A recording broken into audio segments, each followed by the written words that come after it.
Welcome to Black and Proud, a series dedicated to sharing African American culture and heritage and redefining what it means to be Black American.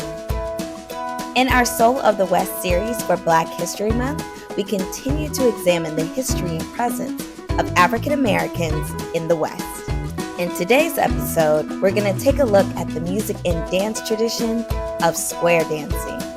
Recognized as one of the most American dance forms and the official state folk dance of 31 states, it has long been viewed as a white dance tradition. But that couldn't be further from the truth. Let's take a look. Square dancing began as an imported contra or country dance, reels, quadrilles, and jig dances from European colonizers in the 1700s.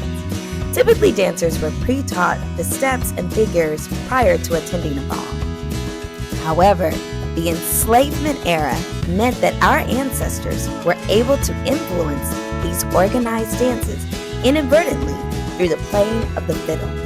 Enslaved African American fiddlers were expected to play at dance assemblies in the 18th and 19th century.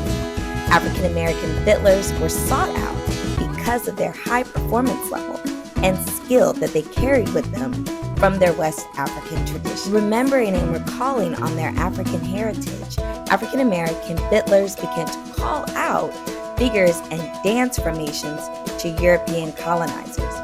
Call and response is a music tradition specific to African culture and was an approach unheard of by white Americans. However, white Americans loved this new approach and quickly adopted this method. Post-Civil War, white Americans eventually had adopted and stole this performance practice and stopped using African Americans for these occasions, therefore setting up the erasure of African Americans' presence that shaped this American tradition.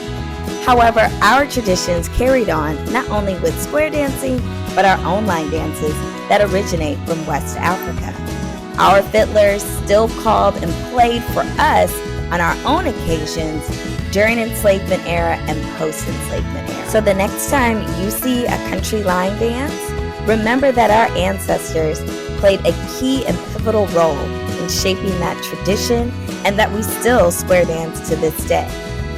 Join me next time in the Soul of the West as we continue to examine the African American presence in the West.